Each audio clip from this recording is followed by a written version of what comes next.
Aloha. Bonjour, I'm Terry, I'm Antje. and this is Aloha too. Bonjour.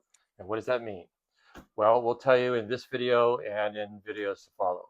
This is our very first video ever, and doing it together. So no rehearsal. We don't It's know going what to we're, be rough. yeah, we don't know how this is going to go. But the basic premise of this is that we live in Hawaii, on the island of Kauai, and we have for 12 years.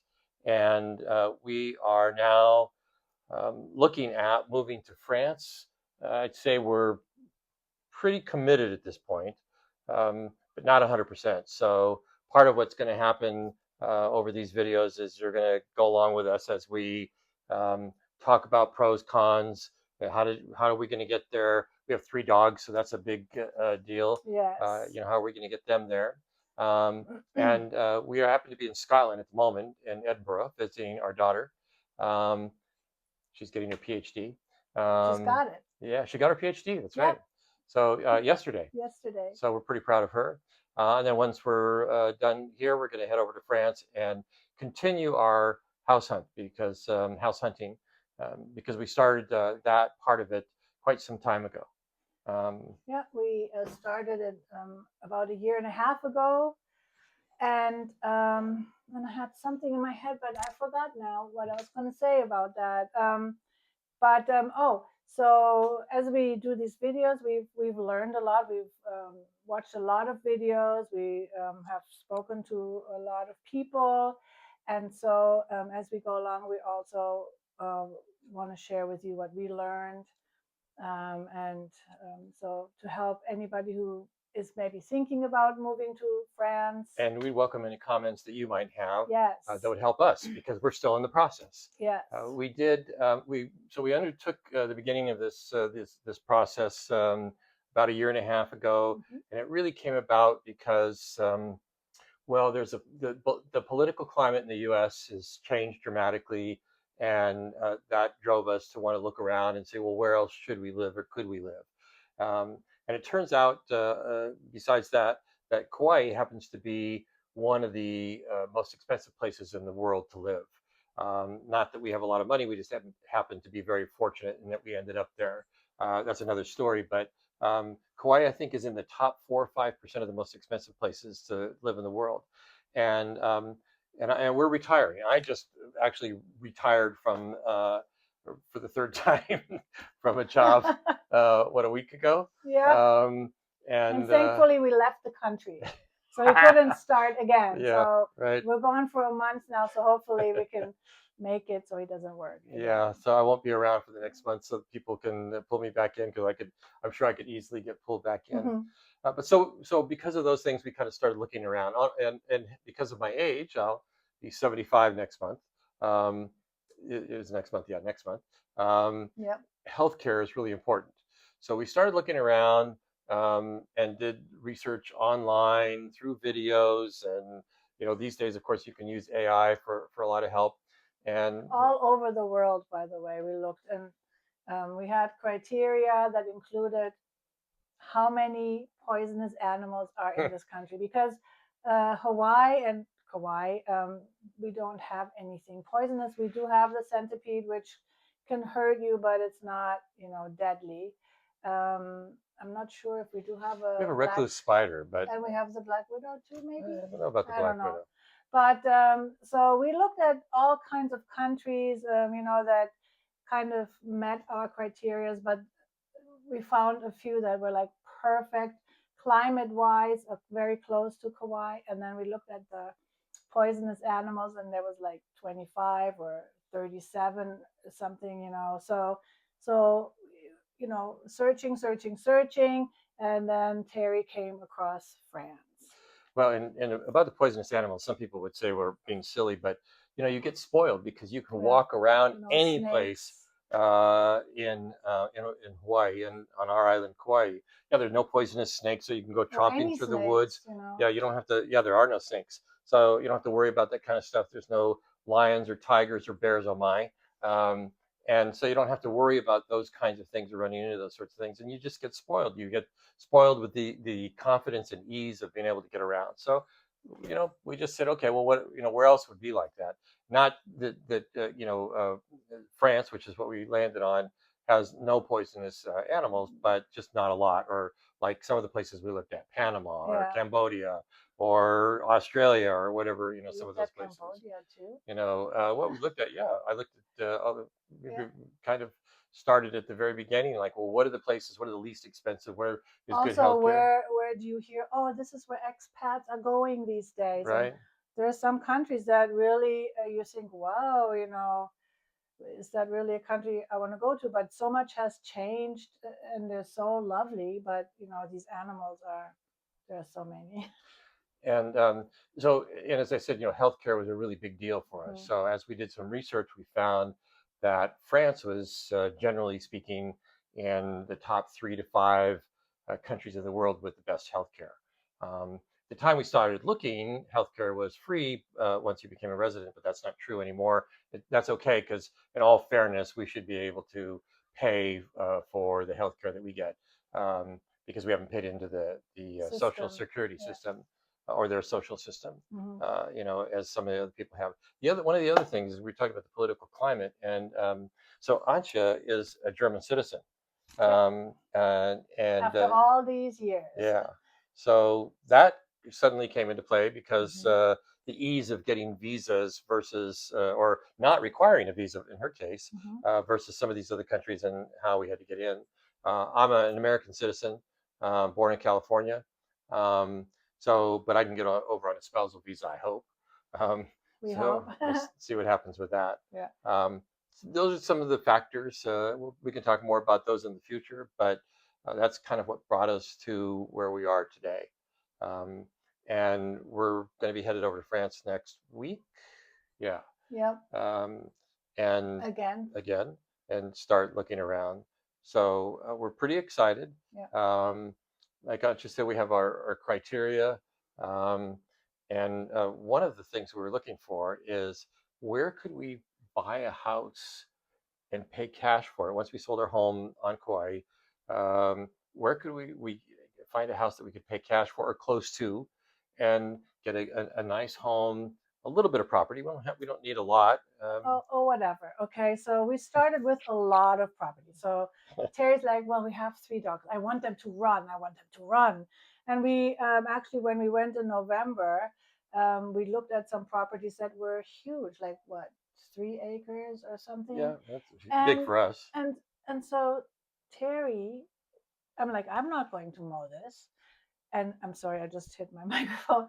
And Terry's like, I'll mow it. I have my little, electric mower, or I was sitting on it.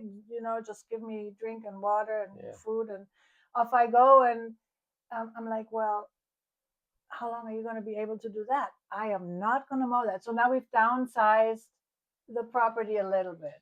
Yeah, well, we've set a minimum though. We'd like to have at least a half an acre. Yeah, that's fine. Half Um, an acre, and but so that not if we can have a 5. half an acre, that's fine. I think we can take care of that. We'll see. I'll get my John Deere ride-on mower, and get my cup of coffee out there, put my headphones on, and Off I just send them you off. know ride along for the, where's Terry? He's out on the back 40. Well, in this case, the back half. Yeah. So those are the kinds of things that we're looking at. We've discovered that there's a lot of fabulous old stone farmhouses in France, Hmm. um, and while they seem romantic, and we would love to live in one of them, there are challenges as well. Some of them are built in the 1800s or earlier, um, and require a lot of renovation, innovation too, renovation. And we need to make sure that, because we've lived in Hawaii for so long, and California before that, but particularly Hawaii, that We we're need used to. heat. We need Yeah. heat during the summer, and I mean winter, Winter, and and then, and then cooling a little bit during the summer, especially these days. yeah, with the Uh, heat waves going yeah, on. it's just. It's kind of funny because we're like, well, France has winter, and where we are looking is that the southwest, or Yeah, generally, yeah, yeah. so Dordogne, Charente, um, that area. And so last November, we booked a flight kind of quickly. It was really not planned, but the flights were inexpensive, relatively speaking. And so we're like, let's go, let's see if we can even handle the cold. And and surprisingly for me, I guess because I lived in Germany until I was 18, um, I didn't mind it at all. We just bundled up and it was fine. I mean, it was cold, but then we went inside and there's a fireplace and it was warm and that was fine. And we didn't ever worry about the summer. And when we were looking at some houses at the time, and then some realtors said, well, in the summer, it's pleasant. Every now and again, it'll hit. There were a few days last summer that were over 100 degrees. This is Fahrenheit, so it's 40, around 40 Celsius, and but it's just a few, and we're like, okay, we can handle that. So this summer, it's been basically in the 90s and 100, like some of the days were 114 in the areas that we were looking at. So now we're like, can we even handle that heat? It's kind of interesting how we were worried about the cold, but now really is it, are we able to stand this heat without air conditioning? Because most places don't have air conditioning. So, Well, where we you live know, in Hawaii, we have neither air conditioning nor heat. We don't really need it. We always laugh because when it gets to be 60 degrees Fahrenheit, um, we think that's brutally cold. yeah. And so we have to open the oven door, turn the oven, open the door. We sit in the kitchen with our sweatshirts and thick socks and, you In the know, morning, in the morning, hot chocolate or tea or coffee or whatever, suits the moment, and try to stay warm. And then, when it's warm, we have overhead ceiling fans, fans. We have or we ceiling just have fans to in go every room, outside, so it's all we have to go outside.